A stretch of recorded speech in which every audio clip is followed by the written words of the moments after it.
Alive. We're live. Alive. Sweet. Hello, and welcome to our first ever Lunar Blue podcast, which we still need to name, so we're going to call it that for now. And today we have our first ever special guest, Mr. Matthew Parisi, over here on the screen. Hello, how are you, sir? Very good. Thank you for inviting me on this today. Not a problem. So Matt is Matt. Oh, we'll give you a little bit of information about Matt. But yeah, Matt, you own your own company, Studio Chimp, which you've started up. You also work for Mass Records. You've done some cool things in the past, like working on records with Shane Ward, Kylie Minogue, and you were the head engineer for Mike Stock. Is that correct? That's correct, yeah. Nice. And now you are in a Lunar Blue podcast. How does I am now on a Lunar Blue podcast. All gone. It's all gone. Sorry, mate. Going uphill. All going uphill, guys. It's all going uphill. So first of all, what is the date? It is the 5th of April, and we're currently going through a coronavirus pandemic. So, Matt, how are you finding that, being a studio engineer and whatnot? Well, I think being a studio engineer, you've sort of been in quarantine for the last 5 or 6 years anyway. So not much has changed. I do see slightly less people than I used to see, but yeah, it's not much has changed except the mood has changed. It's all a bit odd, and like everyone on like the Twitter sphere and Instagram and Facebook, everyone's a bit weird. It's a bit twitchy. But yeah, no, it's fine. Like work's carrying on, which is good news. Just odd. It's funny you said about the comparison between the pandemic and being in the studio, because I was thinking that myself yesterday.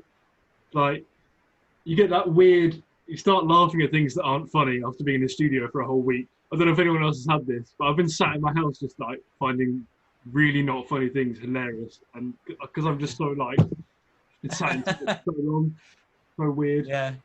Yeah. A perfect example of that is when we were just trying to figure out names, put our name into a name generator. It's just some ridiculous names came up. Yeah, really not funny things, but we're all in not funny. I still think the name Clueless Idiot says brilliant. Kind of, yeah. I quite like the flock of the squat hippos, personally. That's the name for this podcast. Yeah. Have you still got it up, Ryan? I can get it up. We'll do it. We've had some ridiculous shit. We had the Daily Squat, was it, or was it the Daily Lunar as an option? I like the Daily Squat. The Daily Squat. The Daily Squat. We have to start. See, the really good one. It was the podcast, and the podcast no one asked for. Yeah, that was, I think, maybe what we're going to go for. Yeah. Oh, but Clueless Idiots is just brilliant. Yeah. So Matt, tell us about like what projects you're working on at the moment, because last I kind of heard you did that big pirate album, like an indie pirate. Oh yeah. They were wicked. So it's a band called Captain's Beard, the Captain's Beard, and I actually knew the vocalist or one of the vocalists, Felix, from college way back in the day, and I was recording a folk death metal band like early last year, I think it was, and he came up to session as a harmonica player. No, not harmonica player, and so we were chatting afterwards. He was like, "Well, I'm in a pirate rock band. Would that be a project that you're up for?" And I was like, "Yes, of course. Like that would be amazing." But I'd say they're kind of more like folk, but heavy end of folk than they are kind of rock. And it's just like, have you ever, if you've seen the song, like film Fisherman's Friends, and they'll hate the comparison, but if you've seen that film and imagine the music from that, but like way better and way cooler with drums and mandolins and everything, and it's super cool, super. What film was that? Did you say? Fisherman Friends. or Fisherman's Song. Okay. It's it's super cool. And I mean, they've been going a while, and they tour all over the UK. I think they do, you know, all sorts of different things. But I've done their second album, which is called Completely Tankard. And Completely anchored, you know, did you say? Completely Tankard. Oh, right. I think their first album was called Same Ship, Different Day. Oh, I love it. That's brilliant. Yeah, that was really good fun, and a super talented bunch of guys as well. Like all of them just absolutely nailed their parts. We did the whole album. I think it took us 15 days to record the whole thing. Wow. They just came in and nailed it. How many tracks? 13 we did for the album, and then we started about 3 or 4 for like some future stuff. But yeah, 13 tracks for the album. That's impressive. I remember it being quite a 15 big days, band. Did you say there were like 6 or 7 members of them, or was it? No, I think there's 4 members, Oh, okay. maybe 5 members. They interchange depending on the gigs, but yeah, there's sort of, to be honest, the vast majority of the time it was just me and Felix working in the studio. And people came in and did their parts, and then went off to do whatever they needed to do. But yeah, like super cool band. The album, we did the album so quickly as well. It was on such a tight deadline, but I think we completed the whole thing in about 2 months. Which for an album, like I've never done an album before that hasn't taken at least 9 months. So you know, that's super quick. Yeah. But you know, they were tight. They knew all the like arrangements and stuff. But yeah, so that's kind of that's kind of the biggest project I've worked on, and you know, this year. Cool. And you said they're like, they spent 15 days in the studio doing that? Was that like consecutively, or was that just? No, so we did 3 days down in the studio in Brighton to record drums and various different bits. We did a bit more like room sounds. And then we spent 12 days in mine, you know, my converted garage, and that's where we did like the accordion and the mandolins, and we did the vocals and like various guitars and bits and pieces. So yeah, but we did it like, you know, we did like 4 days a week, and then and we just did that for about 4 weeks solid. Oh, nice. Just that long in the studio. Because I don't know if you remember us being in with you for, what was it, 10 days last year. But I certainly remember just me and Tom going a bit like towards the end of it. Pretty sure that was just you. I've got video footage of both of us doing it, mate. So like spending 15 days in the studio, is there any like stories from like bands, for example, like us or those guys you worked with, where just weird shit in the studio happens? Have you got anything? Have you got anything? Well, I don't know. I think the thing is, after you spend so long, it's like, you know, I remember the first time I went on tour with the band, and it wasn't even that long a tour. I think we were out maybe a week or so. And you come out of that really knowing each other in kind of ways that you don't think you could know people other than like your own like immediate family. And I think I get that feeling whenever I do long projects with people where we are stuck in a studio together for, you know, 2, 3, 4 weeks. And so I think it's more that just people get a lot more comfortable around each other, and they can let their crazy out a little bit, which to me, like, that's when we should actually start. You know, it's when that crazy is sort of kind of come out of everyone, and that's when I think the eccentricity that comes out and the creativity comes out. That's when it sort of hits there. And I guess like what I'm always searching for when I do produce, especially new artists I've never met before, is like, how can I speed up that process? Like, how can I get from, if I had a week with someone, how can I get from day 0, not really knowing them, to like getting to know they're crazy by day 2 or by day 3? Because I think that's when you are, you know, at that level, that's when you're comfortable enough around each other to be creative. Always before that, like everyone's getting through their parts, we're going, yeah, that's good, no, that's whatever. No one's really sort of, you know, putting themselves on the record yet. Yeah, 100%. And I remember when I went into the studio with you last summer and we had a few days to lay down the vocals. And, you know, you were kind of trying to get me into that headspace of performing in the studio. And that's something which I'd never really thought about, because when I'm at home and I'm doing vocals for the demos, it's really easy to be in your own world and be in that vibe where you're making that record and everything is so exciting, it's coming together.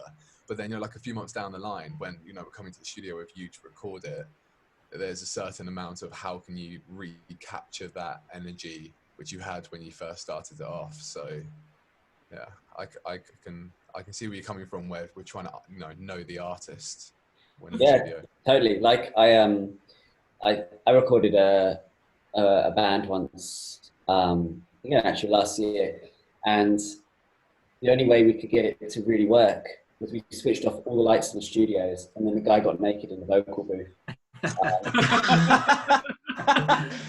That is brilliant. Naked, and it was quite like, you know, what he was doing. It was, you know, it's kind of like death metal screaming type thing. So what he was doing was quite primal. But we had brilliant. Yeah, fully naked. But then, like, as he was doing like a take, so I was working down at River in Southampton, and sometimes I bring people around, and I got a knock on the door, and then someone came into the control room as performing in that, and it was this like 13 or 14-year-old kid with his dad. Luckily, the vocal room was completely dark, so they couldn't really make out someone was there, but like we were just like sitting there going, okay, like get out now, like you need to get out like now because we're close to the lawsuit. Oh no! Oh god! So when Nick asked the question, "What's the craziest shit that's happened in a studio?" Why didn't that come to mind? Just a normal day to day. It's just that's normal day to day life in a studio. It has to be though. Like, you know, I've had people come and record me, and within like 2 or 3 days, I've had them breaking down in tears because what we're recording is like quite an emotional thing. So I'll be like, right, like I need you broken before we can record this, or you know. Jesus or Christ. yeah, like, this is quite primal, so we need you like naked and screaming time like songs. And, you know, it's. I'm a real big fan of that kind of Sylvia Massey type recording where you really get into the psychology of it all, and you know, she would make her like singers sing upside down, or like make them run around the block and then come back to hit like the high notes. Has there been much written on the psychology of production and recording? Well, maybe. I guess it's everyone focuses on the technology so much. It's sort of the forgotten art of it, and I think, like, to me, that's what a producer is. It's like, you know, anyone can train themselves to use a laptop or use a microphone, or you know, everyone can learn how to use compression. This stuff is not designed to be particularly hard to use. It's all designed to make the process of recording easier. You know, so once you sort of understand it a little bit, recording is about the psychology of it. Well, one thing that always stands out, and I remember this all the time, is when we first recorded Tropical with you, and we had Callum Landau. I remember being quite nervous because I was obviously the first one to lay down kit, and before I was playing, while we were still setting up, I think Callum walked in and he said, "Oh, we've got to set the vibe in here," and he brought in a little lamp, and it was like a really dim lamp, and it just literally, as soon as you flick that on and turn the lights off, I just immediately felt 10 times calmer, and I just thought, actually, this is cool, I'm fine. Yes. It's interesting how much difference that makes. I have, like, in my studio, I've got, and my girlfriend laughed at me when I got these, I've got well, as you guys know, different like LED lights and stuff, and they mostly just sit on blue because I quite like working with blue. But I'll change the colours according to the thing. Bless you. And I'll have them like changing colours as we're going through a song or flashing or whatever. Because I think the vibe is really important. I think I've tried as much as possible to make my studio feel like a sitting room. It's somewhere to be comfortable. It wasn't quite finished when you guys were recording for that time. But so it's got to be somewhere that we can just sit on the floor and chat, or like lay down on the sofa, and so when you're going up to go to the mic, you're not changing that mindset. You're not suddenly going, oh crap, I'm in like recording mode, I've got to switch into a professional mindset. Billie Eilish just recorded a Grammy Award winning album sitting on her bed. So the technology is only there to sort of make it possible. The rest of it is all psychology. And I think the more open you can make your artists, and the more open you can be with your artists as well, the better recording you're going to get.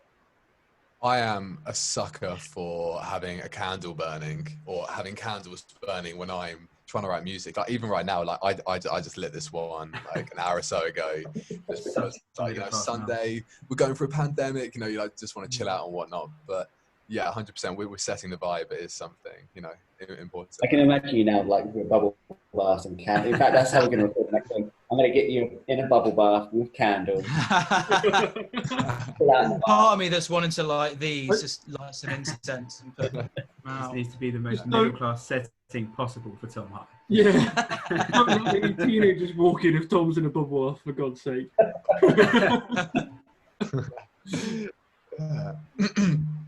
Oh, nice. What I was just thinking about a moment ago was obviously going back to the whole we are going through a pandemic right now. Was I went to go teach one of my students about a week and a half ago, because I'm a piano teacher, and I went around his house before lockdown kicked in, and we're chatting about Corona, and he was like, "Oh, have you heard this?" And he got YouTube up on his phone, his iPad, because we had it open because of looking at sheet music, and he typed in Corona time. I don't know if you guys have typed in Corona time into YouTube. Someone's written a song, and it's like this like disco remix, and it's like, it's Corona time. You sent that to me, and it's just the worst thing I've ever heard. Is that what you sent us the other day? No. So because of that, when I went home, I was so baffled that I typed in Corona into Spotify to see what would come up, and it is mad the amount of songs which have come out. Really? The start of it is about 20 seconds long, and it's a coughing one. I think that might be the one I put in the chat. That's what you sent us, yeah. Yeah, that's what you sent us. Oh, man. It's horrible. No, that was really something. Corona is crazy. Have you guys seen the amount of people going down to like Hove Beach and stuff at the moment? People are There's like crowds of people. I went down there with my girlfriend when the lockdown first started, because we wanted to go for this little walk. We go down to the beach, and there's literally like hordes of people and that.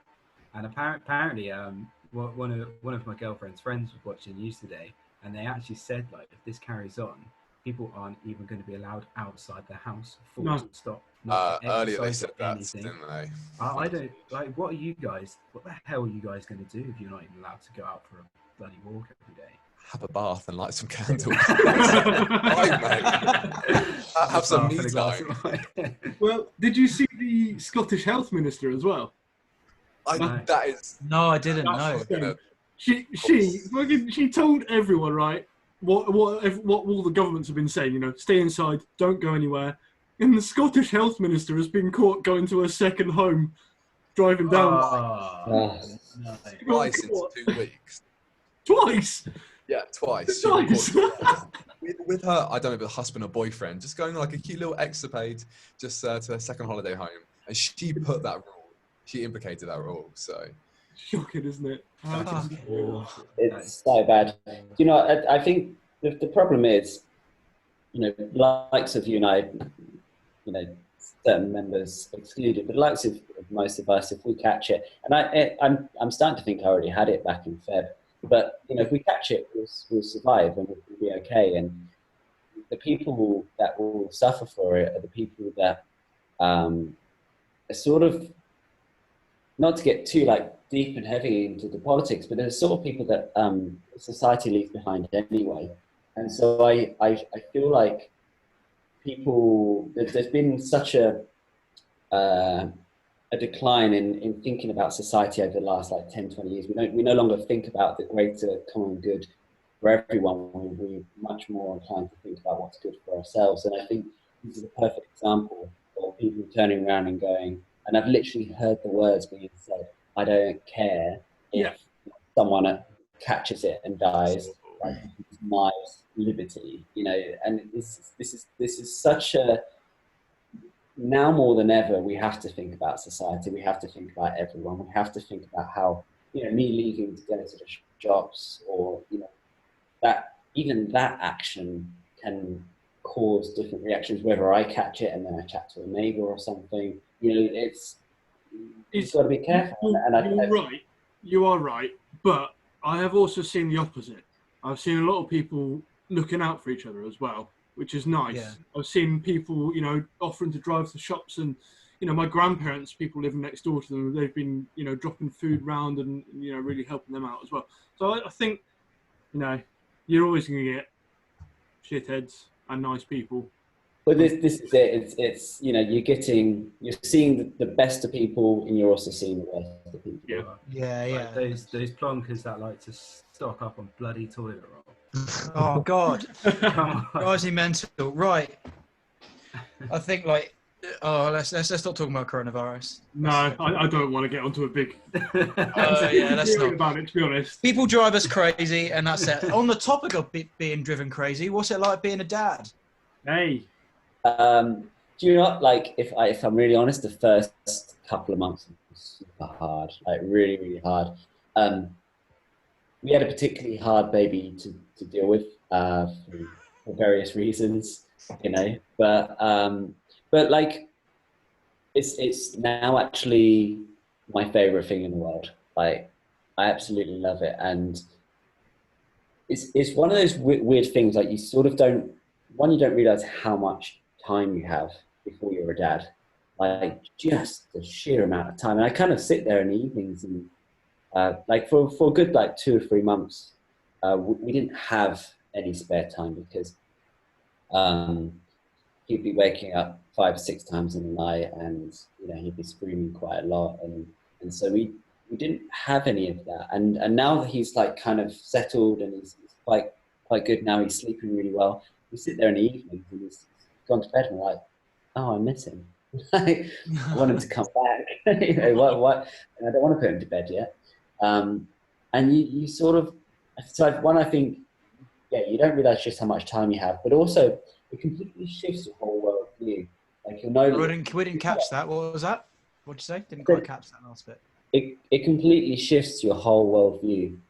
Like, I've always been like fairly ambitious in what I want to do. But I would always be looking at it as a, like, okay, like, I'd love to be like really respected by the music industry, and I'd love to do records that selling their like millions or whatever. And now it's kind of, whilst all that would be great, what I actually just want to do is make sure my kid has a house to live in, and that he's always provided for. And, you know, the running the production company was all about, at first, one, getting me out of quite a horrific amount of debt, but then two, it was like, right, okay, you know, how can I make my way to X, Y, Z part of the industry? And now it's really shifted. It's more kind of like, you know what, can I just keep on doing this, keep the mortgage paid,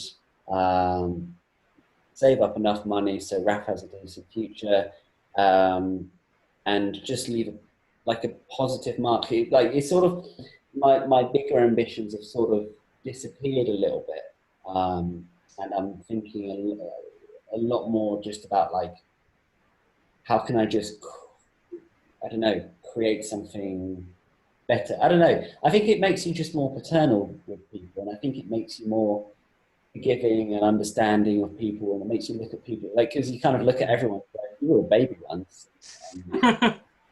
You know, we're all kind of like these weird, vulnerable, unformed, slightly kind of mentally screwed up people, and I guess like at first you sort of blame other people for that, and then your worldview can shift, and suddenly you sort of like, okay, well, how can I just help people like that? I don't know. It's a weird one. Like everything changes, and everyone when Sammy was pregnant, everyone would say like, oh, you have no idea what it's going to be like. Like you have no idea, one, how hard it is. But also you have no idea how much it changes you as a person. And you have no idea like how much capacity you have to love someone else. And you kind of think, nah, like that can't be true in any kind of way. Like you think, like I've gone through tough times, like I can have a baby, or like I love my missus. I understand what love is, and yeah, it blows your mind, and it's really hard to sort of explain it, and the only way you can sort of explain it is with like other new parents who sort of you say something and they're just like yeah, it's crazy, isn't it? And it is crazy. Like I think someone said, not to me directly, but someone said to someone who had just given birth, and they were also a parent, and they said, "Welcome to humanity."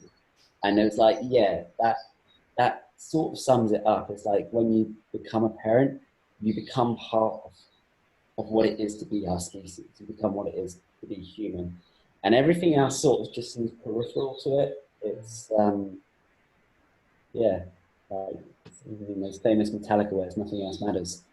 That was deep, man. Wow. Yeah. Sentiment. I don't really know where to go from there. Is there anything like, was there anything just really unexpected that you just didn't think about when you were having a kid that sort of pops up? Yeah, well, like one,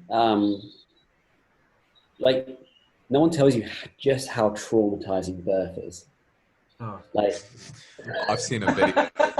I've been sat in a room. Like videos don't even begin to cut it. Like, I was sat in a room on New Year's Eve with my girlfriend and her neighbours, and they were talking to her friend that's now pregnant, and it just sounds horrific. They were talking about what is it when it's water birth?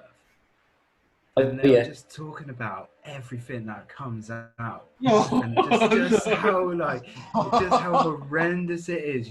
I just, jeez, it sounds horrific. Yeah, it's pretty mental. Like when you have like your midwife sitting there and she's showing you the uterus, and it's like that's an organ. Like you're holding someone, like you're holding an organ there that has kept my son alive for the last 9 months. And you're just, it's there. That was part of the human. It's really surreal. It's really weird. It's really weird. So I guess I wasn't expecting that. As I say, like I don't think I was expecting how much I would change as a person. You end up forgiving your own parents a lot more. Like whether you've had good ones or bad ones, I've had some very good parents, but you suddenly see yourself as their baby, and you sort of understand why they are around you the way that they are, because you now are around someone that way as well. And yeah, it's I don't know, it's sort of it's like a seismic shift in your entire perspective of life. I mean, as long as you've still got your long-term goals to write a Grammy album with Luna Blue, then I'm happy. Still in the cards, it's gonna happen. Here we go. Oh well, to be fair, one of our tracks which we haven't released yet, which by the time anyone gets round to listening to this podcast, probably was out maybe like 5 years back now. Dance with your hearts. Can you remember that drum bit we did where you had those 80s drums which were panned with like the delayed snare and whatnot, and you spent so many hours on that. Yeah. And we got to the final mix of it because Seb was like in and out of work because Ryan and Nick, we were quite lucky because we had quite a lot of time off and we had 10 days in the studio with you, spent all this time in this part, and Seb comes in on like the final day, walks in, and he's like, boys, this is shit. Don't like it. That right there, you've just summed up working with Seb Bowen in an absolute nutshell. You summed up how wonderful childbirth and you know having a child is and all that, and then like the complete polar opposite is working with me. Just ruin everything, just tear everything you have up. But, you know, like that was absolutely the right call for that song because it was. I don't think it was. I think it was more that the arrangement was too long and it went off and it did something. And that's fine if we're Pink Floyd, but we're not. And I think that was the right call because that whole chunk took the song away to something. And yeah, it was good fun, but it did need to come out. And there's a phrase, don't be afraid to kill your babies. Topic again. Right after. Great thing to say as a new dad, Matthew. Great. Timing is everything, Matt. Like when you're an artist and when you're creating or when you're a producer or whatever it is, it doesn't matter how much you love an element of a song. Like, if I've played a guitar piece, I'm like, that's like the best guitar piece in the world. If it's not right for that record, if it's not right for that song, it has to go. And it doesn't matter how much you love it. It doesn't matter how much time you spent on it. It doesn't, like, none of that matters. If everyone in the room is going, yeah, it's not right, or if like in your heart of hearts you're going, I love it, but it doesn't, I know it doesn't quite work, it's got to go, and you've got to just be happy to be that brutal. I think we've definitely done that along the way anyway. Yeah, I think I can speak for myself in particular when especially in the first couple of years that we were a band, I definitely had trouble letting some things go, which may be very difficult to work with. Because we're just putting it lightly. Like, I remember there was this one little riff that when we first came up with it, we were like, yeah, this is sick. Then after a couple of hours of looking at it, it's like, it doesn't really quite go. But I would not let it go. And I remember Ryan literally shouting at me one point, like, Nick, it's shit. Sometimes you just have to. Yeah. But I think to be fair, when we all first formed, I mean, I know you were in a lot of bands before, Nick, and me and Seb were in a project, but I don't think we ever really crafted music before. So no. It was just a massive learning experience for all of us, and I think it's only until recently we've really sort of understood our sounds and what we have to do to get to that sort of point. So yeah. And plus joining a band, like, you have no idea what you let yourself in for joining it. I thought, let's write a tune, let's make it a full band tune, write one all together, it'll be great, we'll put it online, everyone will love it. Holy shit, I was so wrong. Do you remember when that's what happens with Small Steps, isn't it?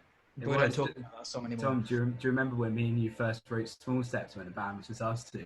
We even played in the SU on a band night with me on electric guitar and you sing it. But and then we recorded Small Steps and then we put it out online everywhere. And we walked into my housemates playing it, and then she was just like, "This is really cringy." it was that moment when we were like, "No, we need to do something." And like one thing I've learned as well recently, like, even like, what was that, 7 years ago? No, it wasn't 7. It was like 5 or so years ago. Yeah. Like, one thing I've learned is, and going back to Matt's point a moment ago, is that the audience never lies.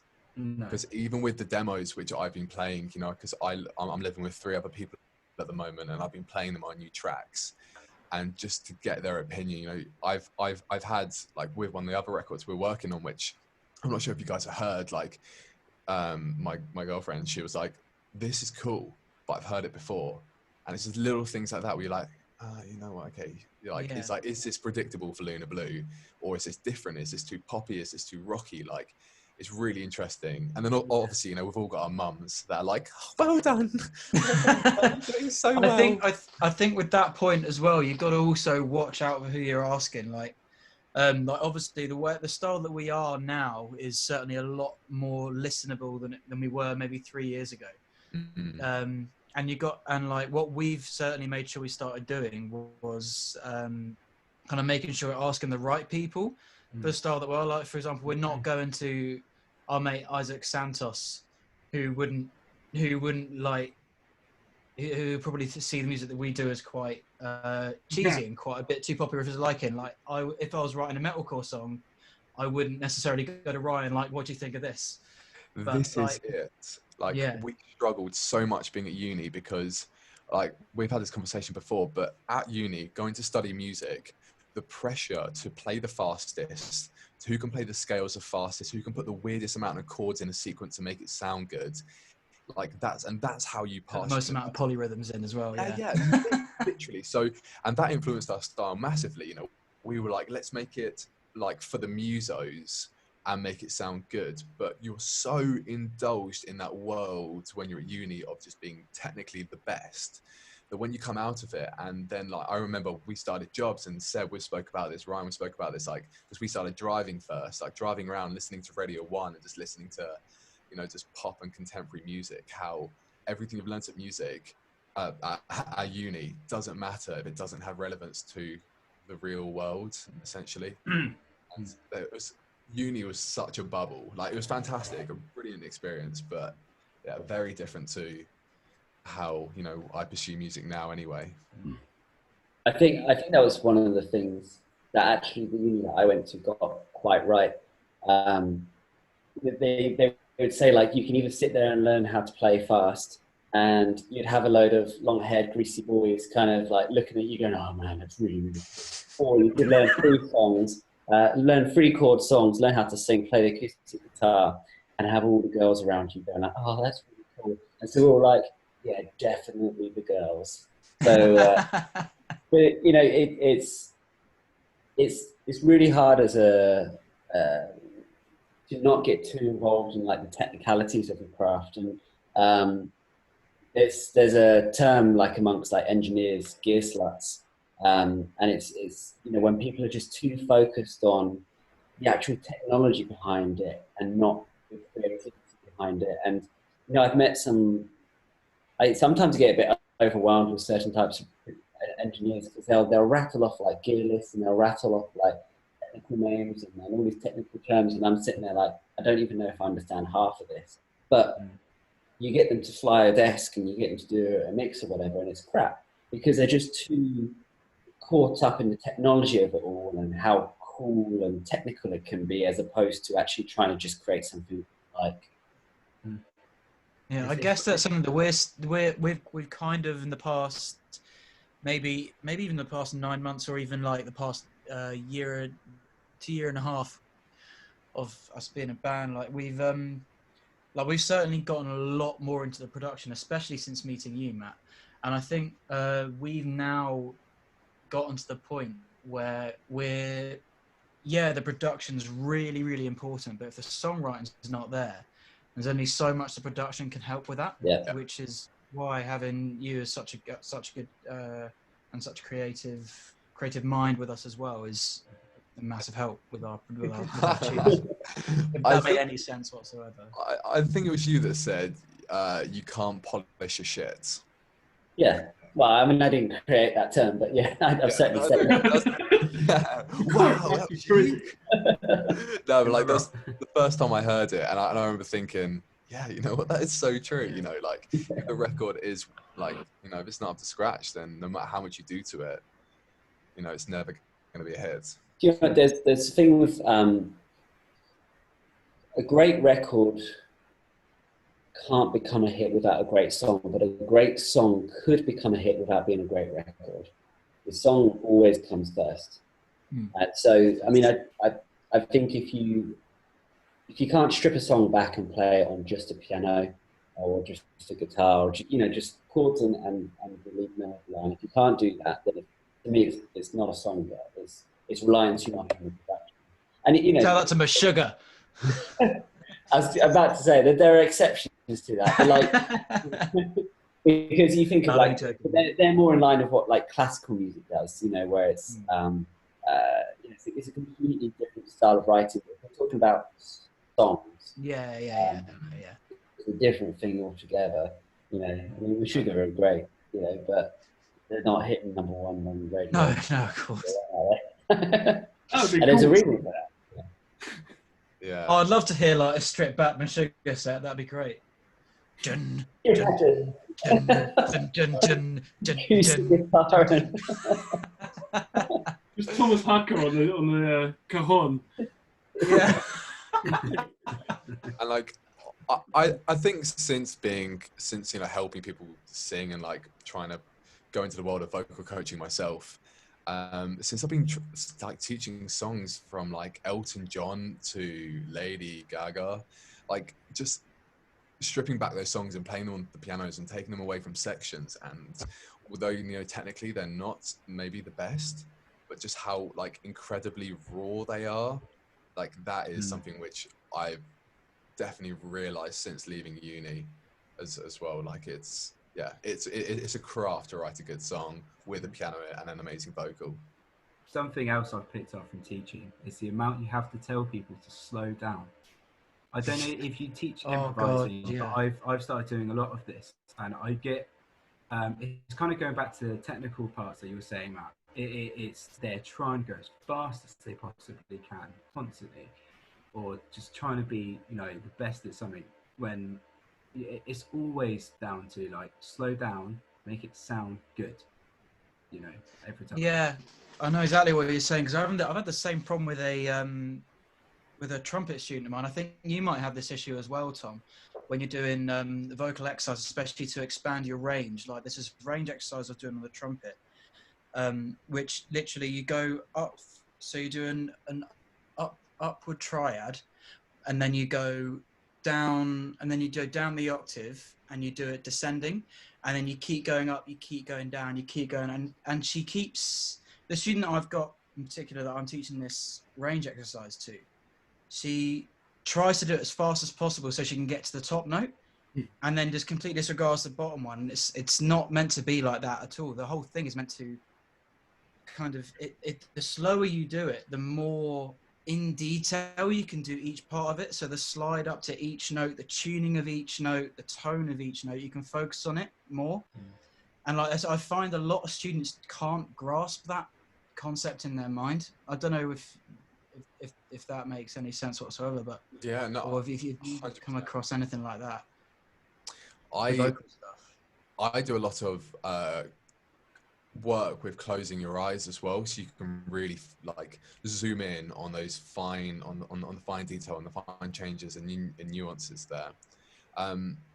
Yeah, it is hard. So getting people to slow down is definitely tricky, but it's the most beneficial way.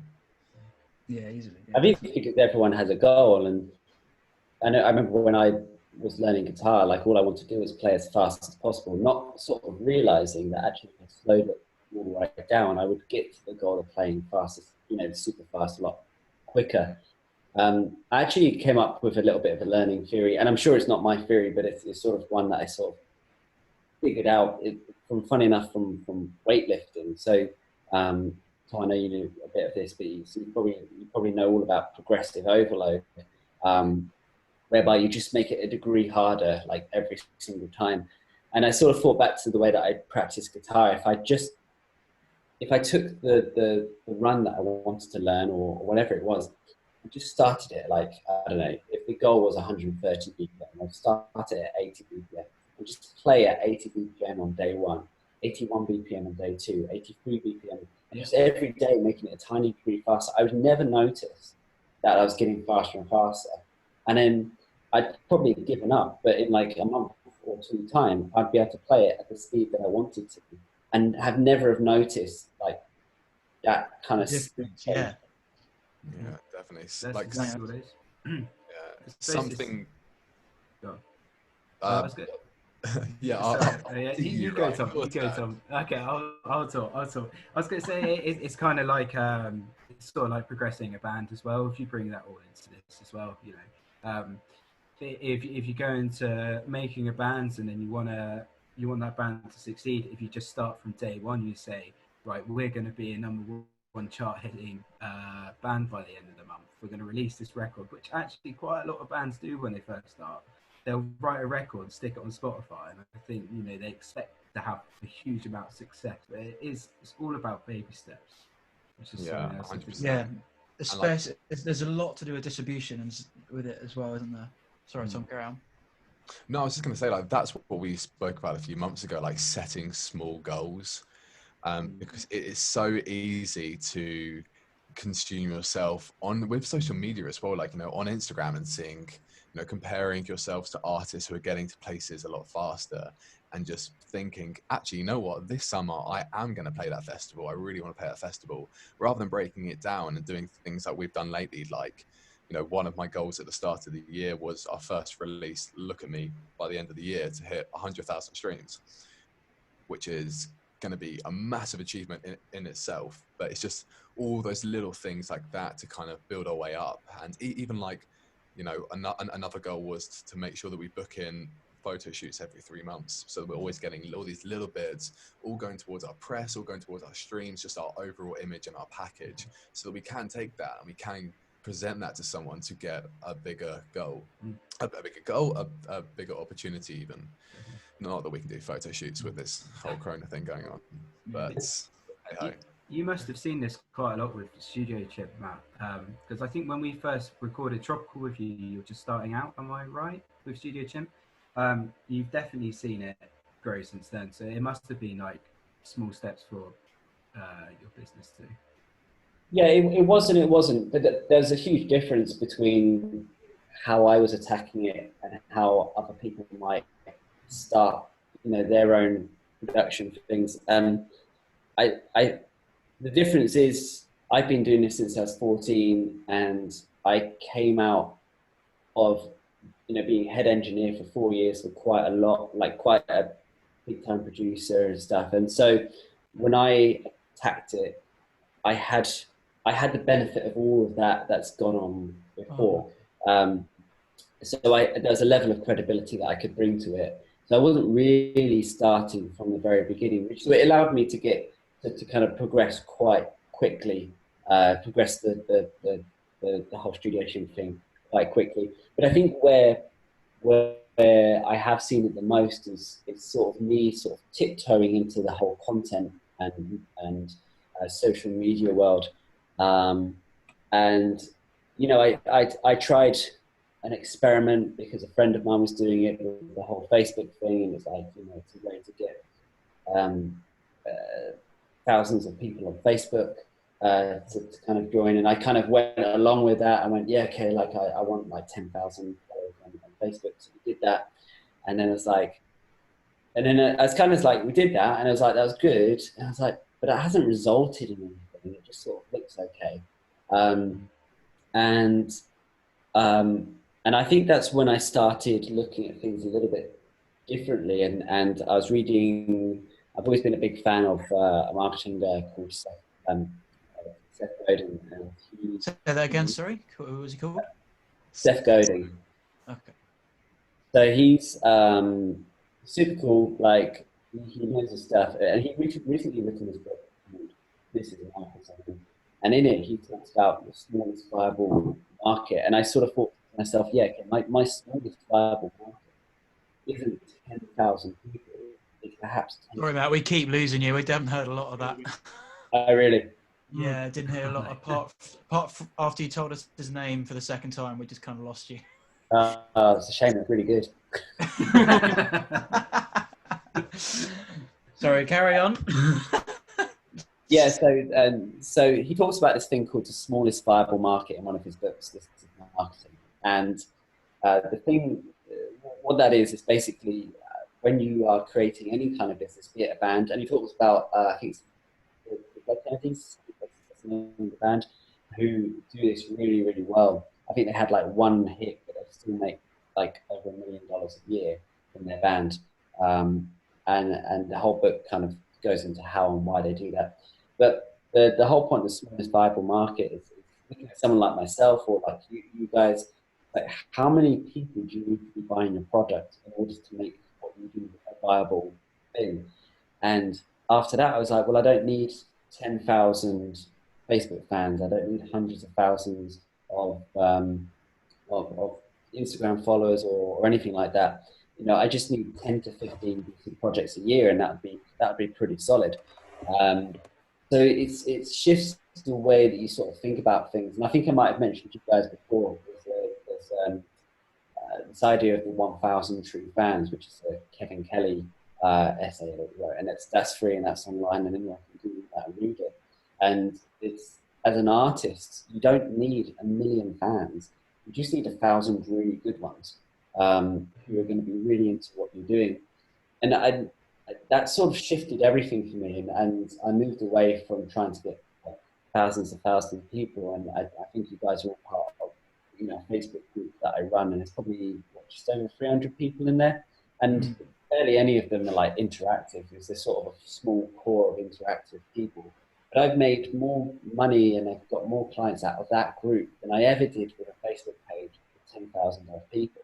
And the same with Instagram. Like, I'm not going to sit there trying to get thousands of people on Instagram, because Instagram, it's one, I'm just not great on social media. It's not my thing. It's not my bag. The whole idea of me, I wanted to become a producer because I didn't want to have to try and be famous. You know, so this idea that now, even as a producer, you have to try and sort of make yourself a little bit well known is yeah, it's just not what I wanted to do. But the way I sort of think about things now, and after reading these, like, you know, Back to Small Bible Market and the Kevin Kelly things, like, actually we should be going around trying to make personal relationships with all of the people that we want to work with, and you see this with bands, because I think I was having a chat with someone the other day, and we're trying out this. Well, he's trying out the experiment. This experiment we've been talking about. He's actually releasing a song every single week, and that's sort of, when you say this to people, they go, "Well, that's sort of crazy." But we look at the major label model. We look at how major labels release music, and they'll do a song every 3 or 4 months or something, and then an album, and then we hear nothing for like 2 years. And that's great, but major labels have hundreds of thousands of pounds or even millions of pounds to kind of blow on marketing and get like that in front of everyone. Artists like, you know, you and I, and that, we don't have that. All we have is consistency, and what we actually can look at is what the artists that are doing this, what they were doing before they were signed. And you see, like, you know, people like Ed Sheeran doing 300, 400 gigs a year. You see like rap artists putting out a mixtape every, you know, 2 or 3 weeks and absolutely smashing it. And you know, like someone like Lady Gaga, who's writing for everyone in the industry and then performing burlesque shows and doing all this kind of stuff. Like, if we shouldn't look at what those artists are doing after they're signed, we should look at what they're doing before, and you'll find that the work rate is much, much higher. They were putting out much more material. They were focused on individual, like, fan building, and I think that comes a little bit more naturally for me, because I came from a metal background, and that was all about just knowing your fans. Like, we'd go to gigs and know absolutely everyone in the crowd, and it wouldn't be because they're our mum and dad. It's because they were people that we'd seen so much in the metal community that we knew them all, we knew everyone, and as a result of that, we had real support. You know, it wasn't just, oh, this band is Flavour of the Month, so we're going to go and see them. It was like, right, we're a community of people, and, you know, some of us are musicians in bands, and some of them are just fans, you know, and they're supporting what we're doing. We had a community going, and I think that's something that is that lacks sometimes when an artist starts out, because they sort of think, oh, I can start up a YouTube channel, start singing and whatever, and somehow, you know, I'm going to get millions of views, and I'm going to then become rich and famous and get signed. And what they forget to do is to just kind of go, right, this year I want to build a fan base of 100 people who will go to absolutely every gig I go to, put their hands in their pocket and buy my record, and buy my t-shirts. And I'm going to know every single one of them by name. I'm going to know what their dogs eat for breakfast, and and I'm going to see them on the street and know who they are. And this is where I think bands and artists fall short these days, because the internet, it looks like a cheat code, and it's not. The internet is sort of a distraction to actually building a proper fan base.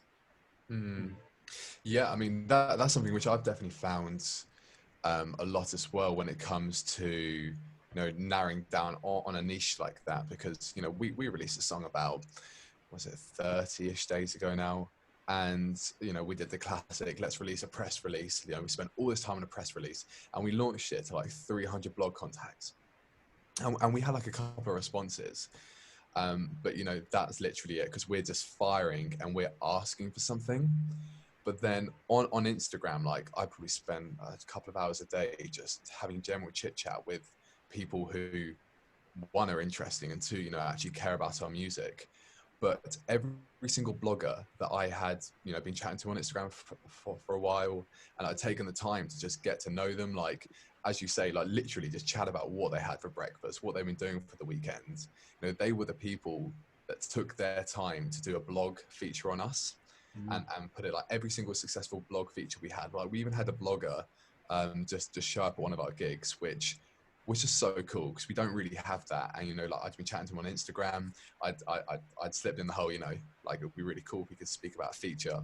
Came down to the show, and like, I spent like half an hour, 20 minutes of my time like getting to know him, because one, a really interesting guy, and two, it's building this community, which is so important, because we're sitting on like 3,500 followers on Instagram, but in the grand scheme of things, that means nothing.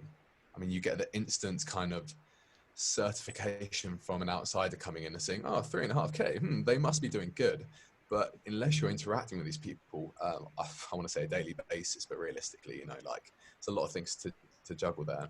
But unless you're interacting with these people, it means nothing. Relationships are so important. We can't just release music and expect people to enjoy it. We can't try and sell a product and just expect people to buy it.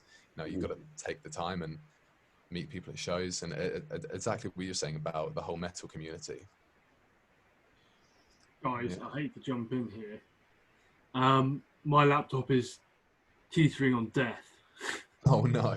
I know. Oh, Seb. So I need to get a charger. We have been talking for quite a while as well. Yeah. So probably what to be looking at wrapping up relatively I've soon. got one question before we all go. This is something that's come to me in my mind, and it's just something I want to not just hear Matt's opinion on, but you three as well. Of like, when you see just someone, or you meet someone, can you tell just from their personality if they're a musician what instrument they play? You're definitely a trumpeter. Huh? You're definitely a trumpeter. Yeah, nerdy and loud. Yeah, that's me, trumpet. But like, what's your thoughts on that? Can you like match instruments to personalities? People always think I'm a guitarist. Yeah, people think I'm a vocalist. What? So I mean, probably not. Mate, have they? Mate, I would have thought you. I thought you would have been a bassist. I'm gonna say no to that, unless they're clearly wearing "I play guitar" or "I heart drum" t-shirt. I'm probably gonna say no, but I think there's like personality types. Like if you go into metal, there's a certain personality type. I'm talking stereotypes here, but like there is a stereotype metal musician. There's a stereotype jazz musician, a classical musician. So if you stereotype, I suppose you get broad. Not, I don't know. I think I can usually tell who's the lead singer. And yeah, I feel like that's one that's definitely always quite easy to. Yeah. I think that's more. Are you saying before talking to someone? Yeah. Like before they even say something? If I saw, like, if a group, like if I'd never worked for a band before, they were to all walk into the studio, within a couple of minutes, if they didn't introduce themselves, I think I could figure out the lead singer. He's the one not bringing a guitar into the studio. Yeah. The only one not bringing it in. I'm still expecting someone else to make a cup of tea. Got the drummer lugging in all his shit, and then there's just Yeah. a singer like, "Hi guys." I won't I need comment on that. I'll tell you what, it was always whenever I was in orchestra rehearsals, when I had my trumpet and stuff, it would always be like, if the choir would come in first, all happy, got their morning coffee, sitting down talking with their folder, get their music out, and then you got double bassists, just with these huge cases, like, oh, it would just come in from the tube, just like like my brother does it. My brother's to studying. I think we're doing a podcast with him at some point, but another one, he's coming on. But he's a jazz double bassist studying in London, and he has told me several times where he's had to bring his double bass on the London tubes, and it's oh god, it's Stop that. he hasn't done it in a while. He said like he had to bring his car up to London because it just wasn't viable. No, said that. But any big instruments or anything like that, it's guitars. It was easy. You could strap it to your back. It was fine. Now as a producer, you just turn up. Actually, no. Now it's a little bit different because now I turn up and I bring an arsenal of mics. But yeah, like basically, I just have to turn up, and if the studio isn't good enough, then it's like, that's the studio. Just like I think I love the drums, but purely watching other people having to set up drums at gigs is like, yeah, I'm not playing drums for anyone ever. Stop that. Yeah, drums suck, mate. Cool. I And then wouldn't survive without a car. We chuck you a whole backing track system to set up as well. Yeah. I know. Yeah, God, yeah. Then I'll be setting up on stage with a fucking 10-minute changeover, 5-minute changeover we've had before. Yeah. And these lot, they'll be set up. Ryan will be playing some stupid shit with his guitar. Like, Yeah. I'll tell you what, it's a lot. That's it. I think me and Ryan have certainly got the easiest jobs because I think it's really, really easy to tell when Tom makes a mistake because of just singing is very, very hard to do. And then there's also whenever drums make a mistake, it's like it's got to be so precise that it's just like me and Ryan can hide in the background a little bit, and it's quite easy to kind of get away with mistakes we make. Unless you play the chords right at the start of a song and play them in the wrong key. Which has never happened before, has it, Tom? No, Tom, you've never ever done that live on stage before, have you? Imagine doing that at a festival as well. Yeah, I know. Yeah. That would be really bad. I can still remember the first time you did that at the start of Take What You Get. You played it like on the 6th fret instead of the 8th, and it's just like the most disgusting sound.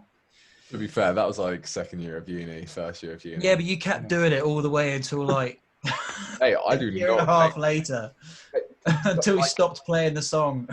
Like the beauty of YouTube is that it taught me how to play guitar. You know, I've never had a guitar lesson. Actually, I've been to a couple of like group ones, but yeah, no, I definitely wing the guitar live.